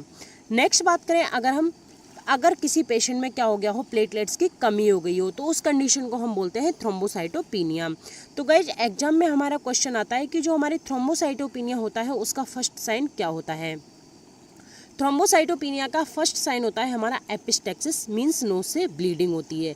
एक तो हमारा यहाँ पर क्वेश्चन बनता है, और फिर एपिस्टेक्सिस से हमारा नेक्स्ट क्वेश्चन क्या बन जाता है कि अगर किसी पेशेंट को एपिस्टेक्सिस हो गया है तो आप क्या मैनेजमेंट करोगे। तो गाइज हमारा सबसे पहला मैनेजमेंट होगा कि पेशेंट को क्या देनी है, हमें पोजीशन देनी है। पोजीशन कौन सी देनी है, सिटिंग पोजीशन देनी है विद लीनिंग फॉरवर्ड। उसके हेड को क्या करेंगे, थोड़ा सा आगे की तरफ फॉरवर्ड करने के लिए हम उसको बोलेंगे, और उसके बाद में हम क्या करेंगे, उसकी नोज उसको पिंच कर देंगे। मीन्स जहाँ से उसकी क्या हो रही है, जिस ब्लड वेसल से ब्लड बाहर आ रहा है वो क्या हो जाए, वहाँ पर पिंच हो जाएगी, तो ब्लड हमारा क्या नहीं आएगा, बाहर नहीं आएगा। सिटिंग पोजीशन और लीनिंग फॉरवर्ड वाली हम पोजीशन पेशेंट को क्यों देते हैं, जिससे कि पेशेंट क्या नहीं कर पाए, ब्लड को एस्पिरेट नहीं कर पाए, इसलिए हम इसमें क्या देते हैं, sitting position with leaning forward. ये हो गया हमारे यहाँ से 2 क्वेश्चन बनते हैं, एक तो एपिस्टेक्सिस वाला और एक एपिस्टेक्सिस के मैनेजमेंट वाला। ये हमने गाइस देख ली, पूरी प्लेटलेट्स के बारे में डिस्कस कर लिया है। यहाँ पर पेशेंट का क्या चल रहा है, एचटीपी पेशेंट क्या कर रहा है, डोनेट कर रहा है। वही एफेरेसिस मशीन आपको दिखाई दे रही है, एक साइड से पेशेंट का क्या जा रहा है, ब्लड जा रहा है, एक जो हमारा डोनर है वो क्या कर रहा है, ब्लड को एफरेसिस मशीन में जा रहा है उसका ब्लड, और दूसरी साइड से जो डोनर है उसमें क्या आ रहा है, प्लेटलेट्स को रिमूव होने के बाद में ब्लड डोनर की बॉडी में वापस से जा रहा है। नेक्स्ट हम बात करते हैं डब्ल्यूबीसी के बारे में। देखो डब्ल्यूबीसी का काम क्या होता है, हमारा वाइट ब्लड सेल्स का काम होता है इन्फेक्शन से फाइट करना। अब हम कौन कौन सी कंडीशन में डब्ल्यूबीसी को चढ़ाते हैं पेशेंट को, मीन्स डब्ल्यूबीसी को पेशेंट को इन्फ्यूज करते हैं। ऐसा कोई भी पेशेंट जो क्या नहीं कर रहा हो, एंटीबायोटिक्स के रेस्पॉन्स नहीं कर रहा हो, मीन्स पेशेंट को हमने क्या दे दिया है, एंटीबायोटिक्स दे दी हैं, उसके बाद भी उसका क्या नहीं हो रहा है, इन्फेक्शन कम नहीं हो रहा है, तो उस वाली कंडीशन में हम क्या करते हैं, डब्ल्यूबीसी पेशेंट को चढ़ाते हैं। अब बात करें हम कि एक यूनिट में कितनी डब्ल्यूबीसी होती हैं, तो एक यूनिट में हमारी होती हैं 400 ml। अगर हम टेम्परेचर की बात करें तो टेम्परेचर होता है हमारा 2 to 8 डिग्री सेंटीग्रेड। और बात करें कि कितनी देर में हम इसको इन्फ्यूज कर सकते हैं, तो इसका इन्फ्यूजन टाइम होता है 15 से 30 मिनट। ये हमें 3 चीज़ें याद रखनी है, एक यूनिट में कितनी होती हैं, टेम्परेचर कितना होता है इनका स्टोर करने का, और हमारा इन्फ्यूजन टाइम कितना होता है। नेक्स्ट बात करें हम इसके नॉर्मल रेंज की, तो हमारी नॉर्मल रेंज होती है इसकी 4000 से 11000, मीन्स 4000 to 11000। गाइस हमारी यहाँ पर प्लेटलेट में एक चीज़ रह गई थी, जो हमारा एजिटेटर है। ये एजिटेटर हमारा काम क्या आता है, जो हमारी प्लेटलेट्स होती हैं उनको स्टोर करने के काम में एजिटेटर आता है, क्योंकि हमने देखा हम प्लेटलेट्स को कहाँ रखते हैं, रूम टेम्परेचर पर रखते हैं। तो इसमें हम प्लेटलेट्स को कैसे प्लेस कर देते हैं, हॉरिजॉन्टली प्लेस कर देते हैं। जो हमें यहाँ पर ये स्ट्रक्चर दिखाई दे रही है, यहाँ पर हम क्या कर सकते हैं, प्लेटलेट्स को हॉरिजॉन्टली प्लेस कर सकते हैं। अब हम नेक्स्ट बात करते हैं फ्रेश फ्रोजन प्लाज्मा की। देखो फ्रेश फ्रोजन प्लाज्मा हम कौन से पेशेंट में ट्रांसफ्यूज करते हैं, ऐसा कोई भी पेशेंट जिसमें क्या हो गया हो, क्लोटिंग फैक्टर्स की डेफिशिएंसी हो गई हो, तो उस वाली पेशेंट में हम क्या देते हैं, फ्रेश फ्रोजन प्लाज्मा देते हैं। क्योंकि फ्रेश फ्रोजन प्लाज्मा क्या करता है, रैपिड ब्लड वॉल्यूम को बढ़ा देता है, और क्लोटिंग फैक्टर्स की जो भी डेफिशिएंसी है उसको भी क्या कर देता है, पूरी कर देता है। तो ऐसा कोई भी पेशेंट जिसमें ब्लड वॉल्यूम की कमी हो गई हो, हमें क्या करना है, रैपिड ब्लड वॉल्यूम बढ़ाना है, या फिर क्लोटिंग फैक्टर की कमी हो गई हो, हमें क्या करना है, क्लोटिंग फैक्टर्स को इम्प्रूव करना है।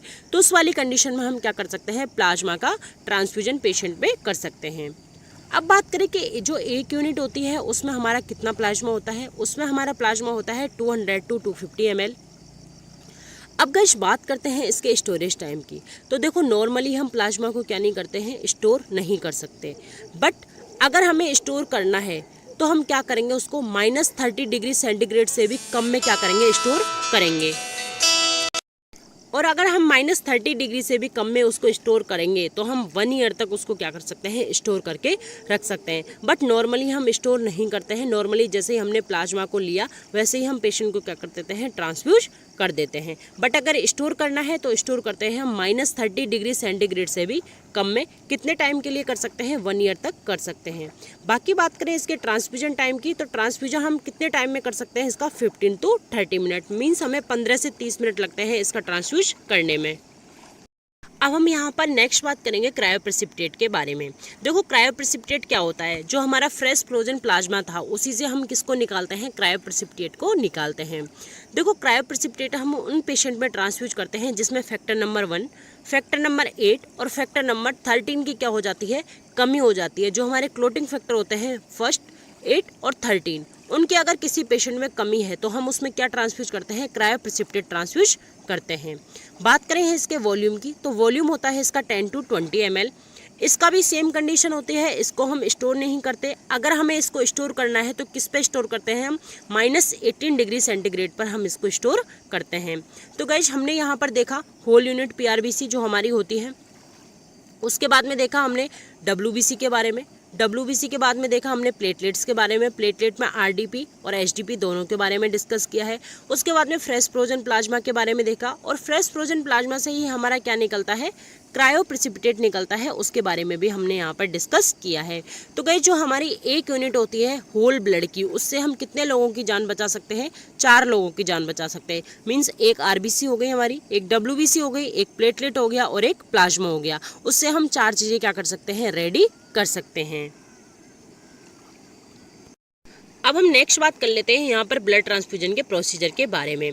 देखो ब्लड ट्रांसफ्यूजन के प्रोसीजर में हम क्या करेंगे, सबसे पहले देखेंगे कि जो हमारा ब्लड ट्रांसफ्यूजन के लिए कौन कौन से आर्टिकल्स की नीड होती है, और उसके बाद में देखेंगे कि ब्लड ट्रांसफ्यूजन का प्रोसीजर क्या होता है। तो सबसे पहले हम यहाँ पर डिस्कस कर लेते हैं आर्टिकल्स के बारे में। देखो आर्टिकल्स में सबसे पहले हमें क्या चाहिए, BT सेट चाहिए। तो यहाँ पर भी एग्जामिनर हमसे क्वेश्चन पूछ सकता है, डायग्राम दे सकता है कि ये हमारा IV सेट है या VT सेट है। तो IV सेट और BT सेट में सबसे पहले तो हमारा कलर का ही डिफरेंस होता है, और दूसरी चीज़ हमारा जो BT सेट होता है उसका फिल्टर क्या होता है, एक तो उसमें फ़िल्टर प्रेजेंट होता है, और हमारा जो IV सेट होता है उसमें हमारा क्या नहीं होता है, फ़िल्टर प्रेजेंट नहीं होता है। और जो हमारा जो BT सेट होता है उसमें जो फिलर होता है, मीन्स सबसे पहले जहाँ पर क्या होती है, ड्रॉप होती है, मीन्स ड्रॉप हमारी गिरती है, वहाँ पर क्या होता है, वो चीज़ हमारी बड़ी होती है, और IV सेट में वो चीज़ हमारी छोटी होती है। और दूसरी चीज़ हमें क्या लेनी होती है, आर्टिकल्स में NS लेनी होती है। NS हमें क्यों लेनी होती है, क्योंकि अगर हमें क्या करना है, कैनुला वगैरह को फ्लश करना है, तो हमें क्या करनी है, ओनली NS से ही हम क्या कर सकते हैं, फ्लश कर सकते हैं। ना तो हम RL यूज में लेते हैं, ना DNS यूज में लेते हैं, ना और कोई अदर सॉल्यूशन यूज में लेते हैं। नेक्स्ट आता है हमारा जो भी ब्लड या फिर हमें जो भी ब्लड कंपोनेंट क्या करना है, पेशेंट को ट्रांसफ्यूज करना है, वो लेते हैं। और नेक्स्ट हमारा क्या होता है, कैनुला लेते हैं हम 18 गोज का। अब गाइस कैनुला हम 18 गोज का क्यों लेते हैं, अगर हम इससे छोटे गोज का कैनुला ले लें तो हमारा क्या होगा, अगर हम क्या करें, छोटे गोज का कैनुला ले लें, या फिर हम प्रॉपर 18 गोज का कैनुला ना लें, जिसका डायमीटर क्या हो, हमारा कम हो।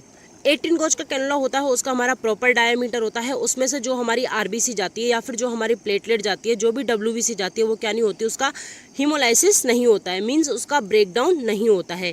इसलिए हम क्या करते हैं, प्रॉपर 18 गोज का ही कैनुला यूज में लेते हैं। अगर हमने क्या किया, इससे बड़े गोज का कैनुला यूज में ले लिया, इससे बड़े गोज का अगर हमने कैनुला यूज में ले लिया तो उसका डायमीटर क्या होगा, बिल्कुल कम होगा। उसका डायमीटर अगर हमारा कम होगा तो क्या होगा, उसमें हीमोलाइसिस होने के चांसेज होंगे। तो इसीलिए हम क्या करेंगे, या तो 18 गोज का कैनुला ही यूज में लेंगे। 18 गोज के कैनुला का हमारा कलर कौन सा होता है, ग्रे कलर होता है। उसके बाद में हमें क्या लेना है, एल्कोहल स्वाब यूज में लेना है। एल्कोहल स्वाब हमें क्यों यूज में लेना है, वहाँ पर्टिकुलर साइट को क्लीन करने के लिए। स्टेराइल गोज भी हमें लेने हैं वहाँ पर। उसके बाद में हमें एडेसिव टेप चाहिए, जैसे कि हमने कोई भी कैनुला वगैरह लगाया है तो उसमें एडेसिव टेप या फिर फिक्सर जो होता है, कैनुला फिक्सर, उसके थ्रू हम क्या कर सकें, उसको फिक्स कर सकें। इन्फ्यूजन स्टैंड लेना है, ग्लव्स लेना है, स्पेसिमेन कंटेनर लेना है। स्पेसिमेन कंटेनर हमने क्यों लेना है, आगे हमें प्रोसीजर में पता चल जाएगा। टर्निकुट लेना है हमें, सीजर लेनी है, और एक किडनी ट्रे लेनी है। ये हो गया हमारे आर्टिकल्स के बारे में। आर्टिकल्स में हमारा मेन दो चीज़ें हैं, वो है एक तो हमारा BT सेट। BT सेट में क्या होता है, एक तो हमारा जो फिलर होता है उसका, जिसमें क्या होती है, जो हमारी ड्रॉप्स होती हैं, जैसे कोई भी IV इन्फ्यूजन वगैरह हम करते हैं, जिसमें या तो वो IV फ्लूइड हो या फिर वो ब्लड की ड्रॉप हो, जो हमारी ड्रॉप उसमें गिरती है उसको हम बोलते हैं फिलर। उस फिलर में हमारा क्या होता है, वो BT सेट में बड़ा होता है, IV सेट में छोटा होता है। दूसरा, BT सेट में हमारा क्या लगा हुआ होता है, फिल्टर लगा हुआ होता है, लेकिन IV सेट में हमारा कोई भी फिल्टर नहीं लगा हुआ होता। ये हो गई हमारी BT सेट और IV सेट की बात, यहाँ से हमारा क्वेश्चन पूछा जा सकता है। और नेक्स्ट हो गया हमारे कैनुला की गोज की बात। मीन्स हम क्या करेंगे, 18 गोज का कैनुला यूज में लेंगे या फिर इससे ज़्यादा गोज का कैनुला यूज में लेंगे, बट मोस्टली हम प्रेफर करते हैं 18 गोज का कैनुला लेना।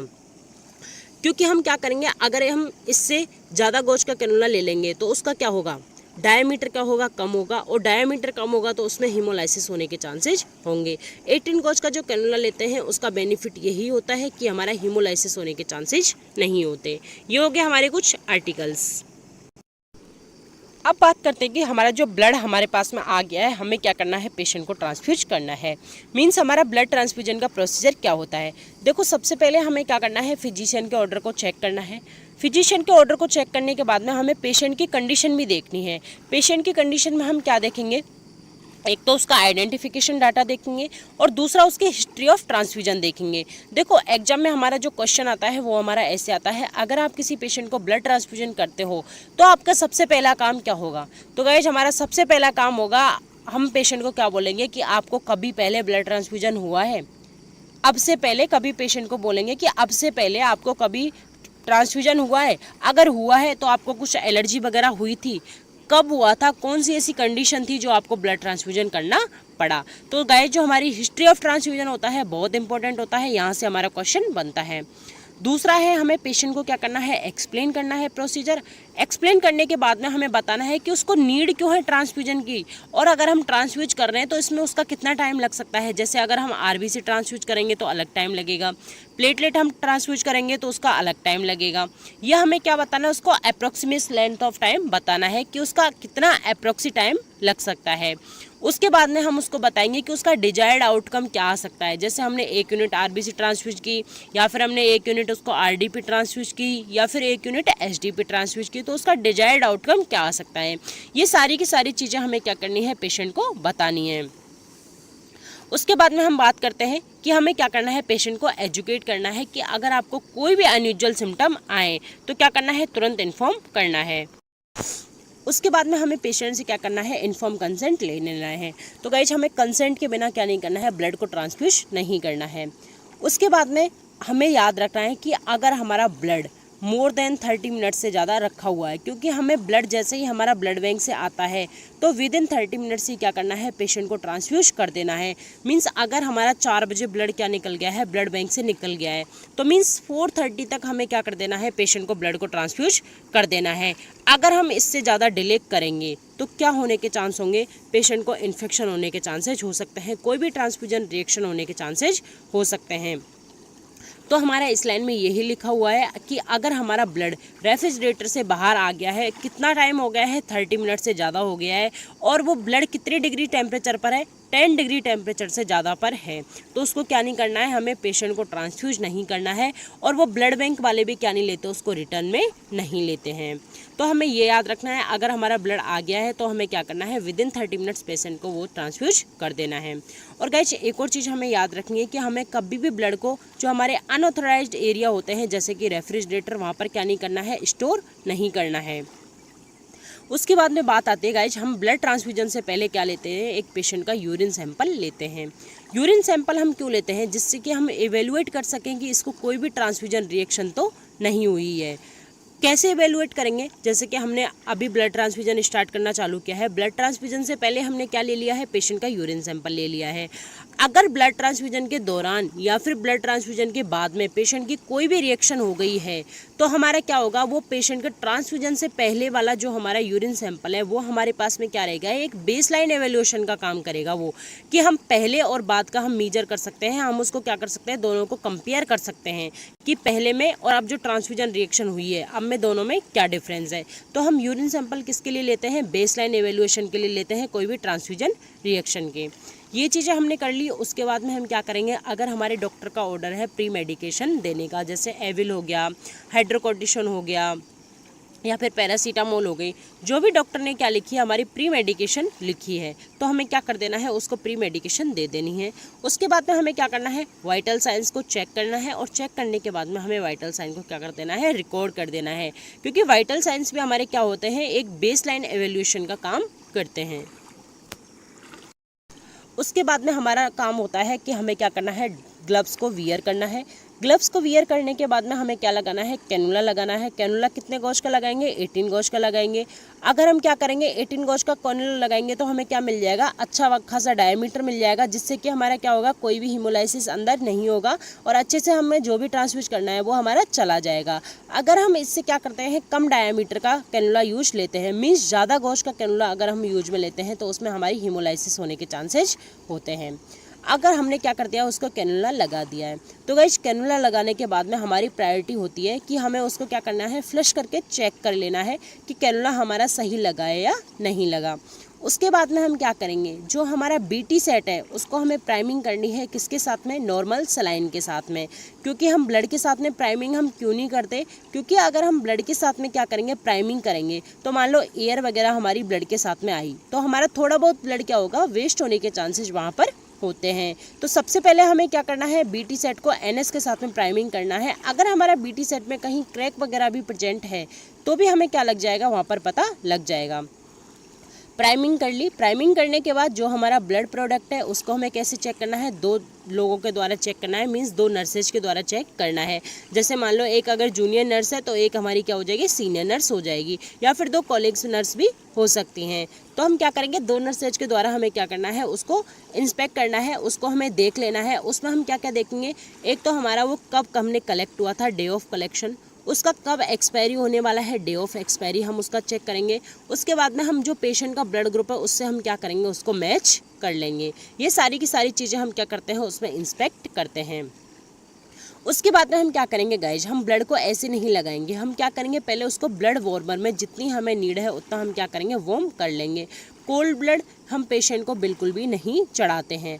अगर हमारे पास में ब्लड वार्मर अवेलेबल नहीं है तो हम क्या करेंगे, ब्लड को पार्शियली इमर्स करेंगे टेपिड वाटर में। टेपिड वाटर का टेम्परेचर होता है हमारा 85 to 100 डिग्री फ़ारेनहाइट। अब गाइस हमें क्या करना है, उसको फुली इमर्स नहीं करना है। अगर हमने क्या किया है, उसको फुली इमर्स किया है तो हमारे क्या होगा, हीमोलाइसिस होने के चांसेस होंगे।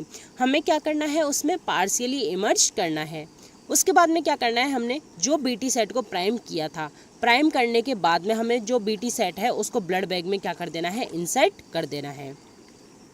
उसके बाद में हमारी बात आती है कि हम क्या करेंगे, उसको ब्लड को हम पेशेंट को क्या कर रहे हैं, चढ़ा रहे हैं, मींस ब्लड को क्या कर रहे हैं, ट्रांसफ्यूज कर रहे हैं। तो हमारा यहाँ से क्वेश्चन बताए कि फर्स्ट 15 मिनट्स के लिए आप कितने ml बराबर पेशेंट को क्या दोगे, ब्लड दोगे। तो गाइस पहले 15 मिनट के लिए हम देते हैं 20 to 25 ml बराबर, मींस 20 से 25 ml पर घंटे हम क्या देते हैं, पहली 15 मिनट में पेशेंट को ब्लड ट्रांसफ्यूज करते हैं। और अगर हमें प्लाज्मा या फिर प्लेटलेट्स ट्रांसफ्यूज करनी है तो हम कैसे ट्रांसफ्यूज करते हैं, 10 ml पर मिनट पहले 15 मिनट्स के लिए। गाइस क्वेश्चन हमारा ओनली ब्लड का पूछते हैं कि अगर किसी पेशेंट को आप क्या कर रहे हो, ब्लड ट्रांसफ्यूज कर रहे हो, उसमें आप पहले 15 मिनट के लिए कितने ml बराबर पर उसके इन्फ्यूजन रेट को रखोगे। और गाइस हमें एक और चीज़ याद रखनी है, हमें उसी लाइन से कोई भी दूसरी मेडिसिन नहीं देनी है, ओनली NS के अलावा। और गाइस जो हमारी फर्स्ट 15 मिनट्स होती हैं हमें वहाँ पर पेशेंट के बेड साइड ही रहना है, उसके वाइटल्स वगैरह को चेक करते रहना है। क्योंकि पेशेंट को जो फर्स्ट 15 मिनट्स ही ऐसा टाइम होता है, या फिर फर्स्ट 50 मिनट की अगर बात नहीं करें तो हम फर्स्ट 30 मिनट्स, मींस अगर हम पहले 15 मिनट की बात नहीं करें तो पहला जो 30 मिनट्स होते हैं वो इतना क्रूशियल टाइम होता है कि अगर पेशेंट को ट्रांसफ्यूजन रिएक्शन होनी होती है तो 99% केसेज में वो पहले 15 मिनट में ही हो जाती है, या फिर पहले 30 मिनट में ही हो जाती है। तो हमें पहले 15 मिनट क्या करना है, पेशेंट के बेड साइड ही रहना है। और एवरी 15 मिनट्स में आधे घंटे तक, मीन्स पहले 2 बार 30 मिनट्स तक हमें क्या लेना है, पेशेंट के वाइटल्स को लेना है। ये चीज़ आपको यहाँ पर समझ में आ गई। देखो यहाँ पर 2 से 3 पॉइंट ये, पहले 15 मिनट तक हमें क्या करना है, 20 से 25 ml बराबर उसको क्या देनी है, नॉर्मल फ्लो रेट रखनी है उसकी। उसके बाद में हमें क्या करना है, जो 15 मिनट हैं पेशेंट के बेड साइड रहना है। और फर्स्ट 30 मिनट में हमें क्या करना है, 2 बार वाइटल साइंस लेनी है, मीन्स एवरी 15 मिनट्स में हमें क्या करना है, वाइटल साइंस लेना है।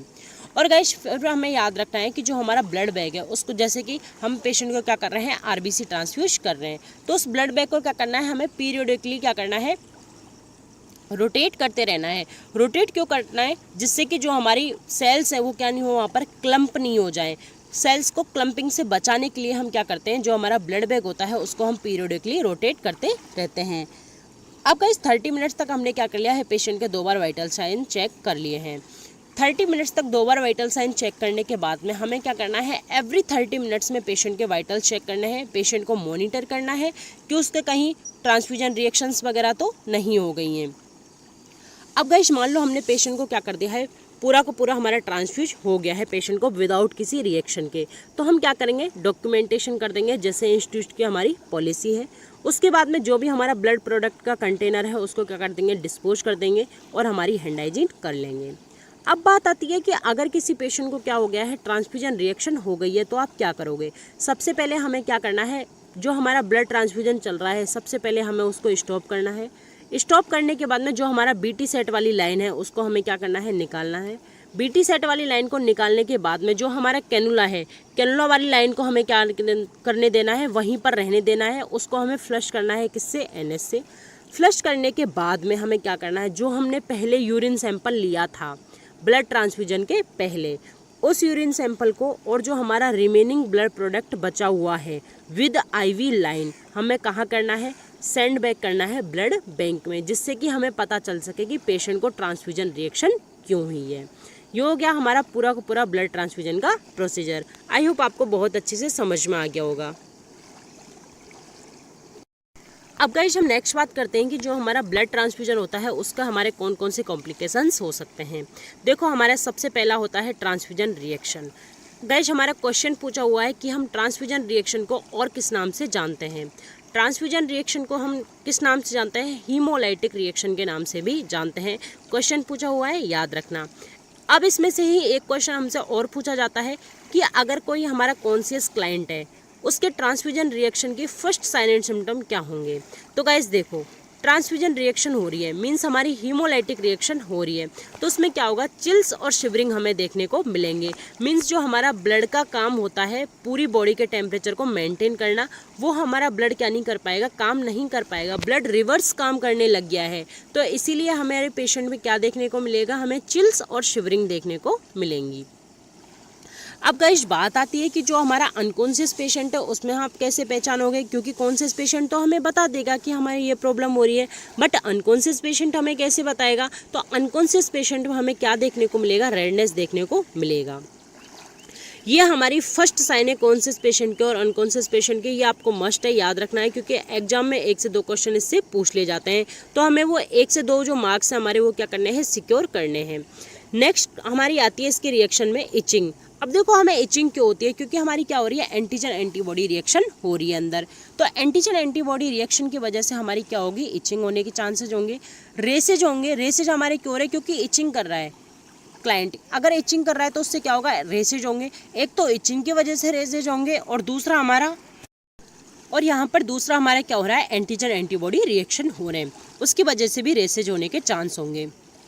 नेक्स्ट क्या होगा, पेशेंट को डायफोरेसिस होने के चांस होंगे, क्योंकि पेशेंट को क्या हो रही है, चिल्स और शिवरिंग हो रही है।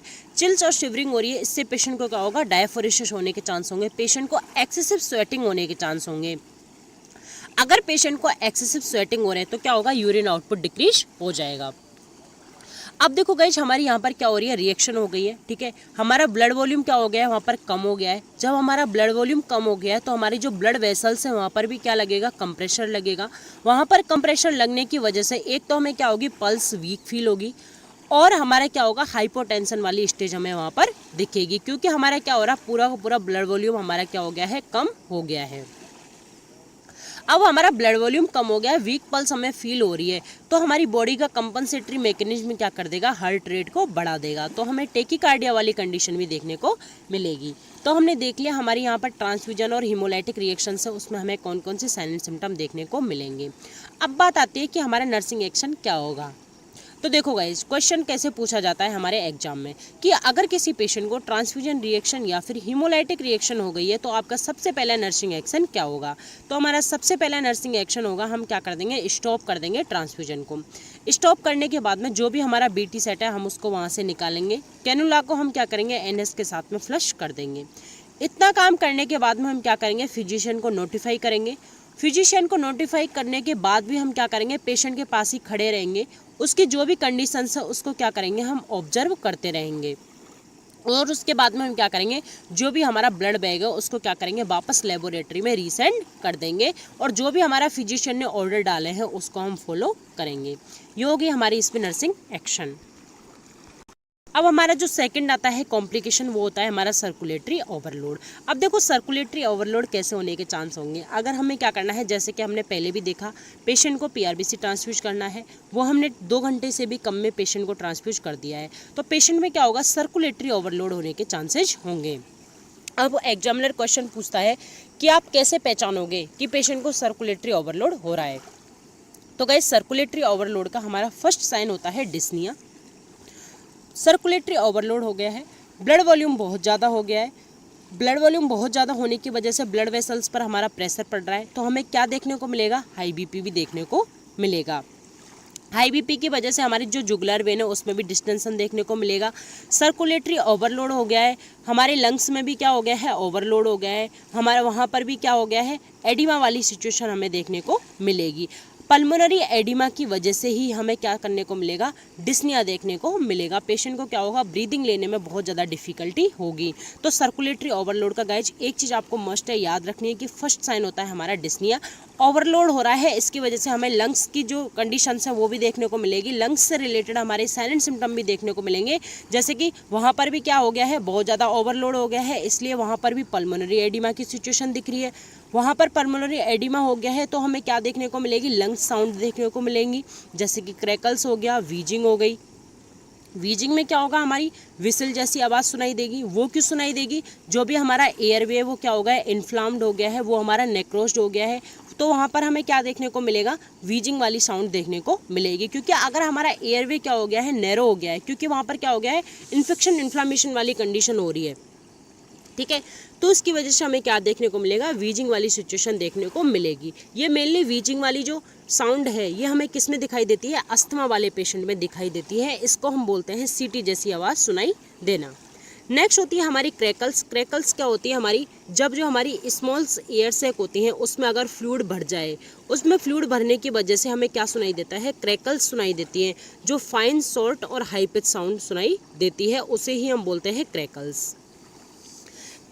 अब आपको यहाँ पर समझ में आ गया होगा कि सर्कुलेटरी ओवरलोड के हमारे साइलेंट सिम्टम क्या थे। सबसे पहले हमारे साइलेंट सिम्टम किससे रिलेटेड आ रहे थे, ब्लड वेसल से रिलेटेड आ रहे थे। वहाँ पर हमारा क्या हो रहा था, हाई बीपी हो रहा था, जुगुलर वीनस डिस्टेंशन हो रही थी। हमारे लंग्स में भी क्या हो गया है, सर्कुलेटरी ओवरलोड हो गया है, मीन्स वहाँ पर भी फ्लूइड क्या हो गया है, बहुत ज़्यादा हो गया है। इसकी वजह से हमें एडिमा वाली सिचुएशन देखने को मिलेगी। उसके बाद में हमें क्या होगा, हमारे लंग्स में क्या हो गया है, एडिमा वाली सिचुएशन हो गई है, तो हमें वहाँ पर क्या देखने को मिलेगा, लंग्स साउंड भी देखने को मिलेंगी। लंग्स में एडिमा की वजह से ही हमें क्या देखने को मिलेगा, डिस्निया वाली कंडीशन देखने को मिलेगी। अब बात आती है हमारी नर्सिंग एक्शन की। तो गाइस नर्सिंग एक्शन में देखो, अगर किसी पेशेंट को सर्कुलेटरी ओवरलोड हो गया है तो हमें स्टॉप नहीं करना है ट्रांसफ्यूजन, हमें क्या करना है, स्लो करना है ट्रांसफ्यूजन को। ये हमारा क्वेश्चन यहाँ से पूछ सकता है एग्जामिनर कि अगर किसी पेशेंट को सर्कुलेटरी ओवरलोड हो गया है तो आपकी फर्स्ट प्रायोरिटी क्या होगी। तो हमारी फर्स्ट प्रायोरिटी होगी स्लो द ट्रांसफ्यूजन। दूसरा हमारा होता है, पेशेंट को हमें क्या करना है, अपराइट पोजीशन देना है। अपराइट पोजीशन हमें क्यों देना है, क्योंकि पेशेंट को क्या हो रहा है, डिस्निया वाली कंडीशन हो रही है। पेशेंट को डिस्निया वाली कंडीशन हो रही है, अगर हम पेशेंट को अपराइट पोजीशन देंगे तो उसका क्या हो जाएगा, चेस्ट का एक्सपेंशन अच्छा होगा। चेस्ट का एक्सपेंशन होगा तो पेशेंट क्या करेगा, इजीली ब्रीथ ले पाएगा और ब्रीथ आउट कर पाएगा। नेक्स्ट हम क्या करेंगे, ये दो चीज़ करने के बाद में फिजिशियन को इन्फॉर्म कर देंगे और फिजिशियन जो ऑर्डर देगा उसको हम क्या करेंगे, फॉलो करेंगे। ये हो गया हमारी सर्कुलेटरी ओवरलोड की बात। मेन दो क्वेश्चन बनते हैं, फर्स्ट साइन डिस्निया और first nursing action slow the transfusion.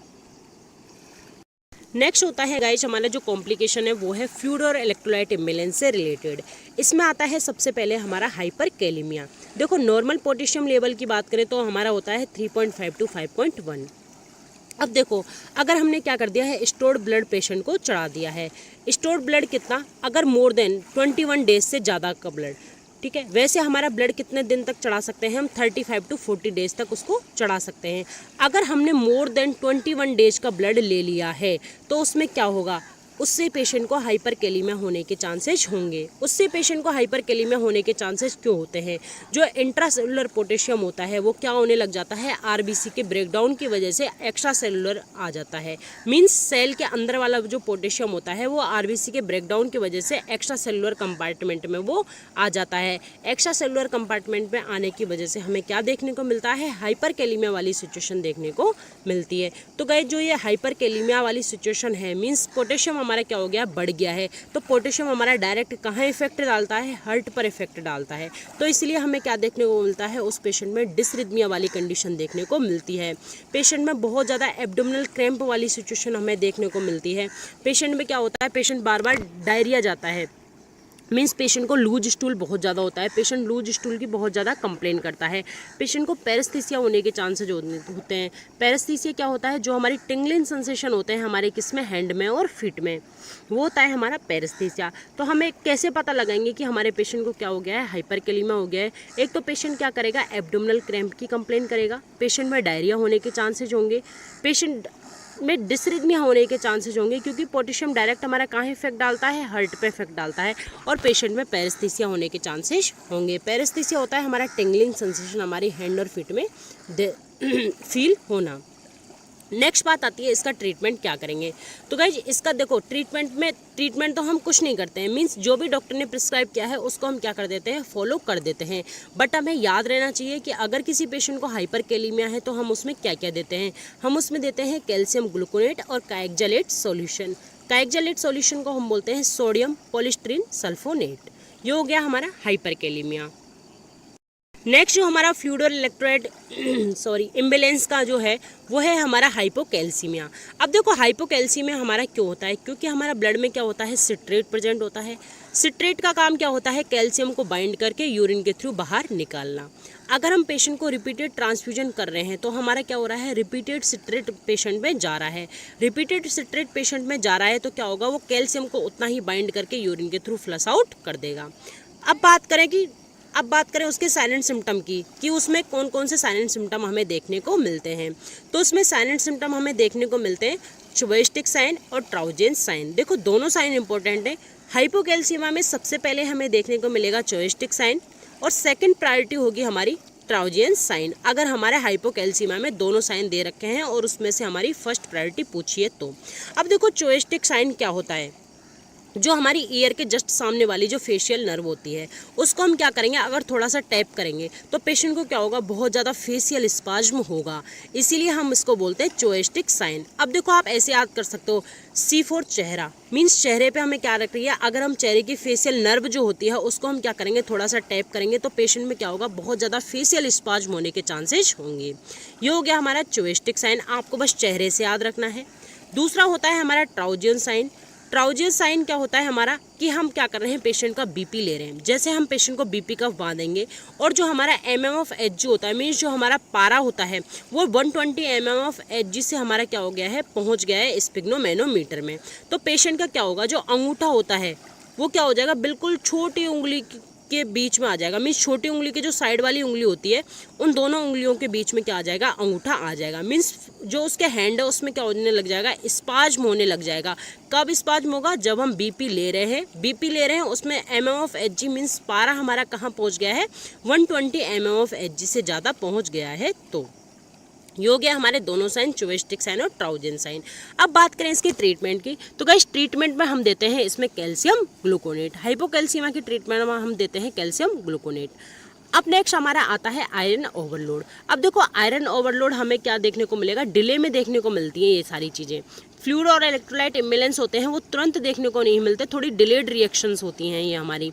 अब आयरन ओवरलोड हमें क्यों देखने को मिलता है, अगर हम किसी पेशेंट में रिपीटेड ट्रांसफ्यूजन करते हैं तो उसमें क्या देखने को मिलता है, आयरन ओवरलोड देखने को मिलता है। आप कैसे पहचानोगे कि पेशेंट में आयरन ओवरलोड हो रहा है, हमें देखने को मिलेगा डायरिया और वोमिटिंग। अब इसका ट्रीटमेंट क्या होता है, तो गाइज इसमें हम देते हैं एक मेडिसिन जिसको हम बोलते हैं डेफेरोक्सामाइन। हमें पेशेंट को हेल्थ एजुकेशन दे के रखनी है कि अगर हम पेशेंट को डेफेरोक्सामाइन देते हैं तो रेड कलर का यूरिन उससे पेशेंट को हो सकता है, तो इसमें कोई घबराने वाली बात है नहीं। तो गाइज ये हमने पूरा का पूरा ब्लड ट्रांसफ्यूजन के बारे में देख लिया है। आई होप आपको बहुत अच्छे से समझ में आ गया होगा, आपको एक वैल्यूएबल इन्फॉर्मेशन मिली होगी। अगर आपको समझ में आ गया हो तो मेक श्योर चैनल को लाइक कर देना, सब्सक्राइब कर देना और अपने फ्रेंड्स जूनियर सीनियर्स के साथ में ज़रूर से शेयर कर देना। और अगर आपका कोई भी सजेशन हो तो आप कमेंट बॉक्स में हमारे साथ में ज़रूर शेयर कर सकते हो। Thank you so much guys for watching.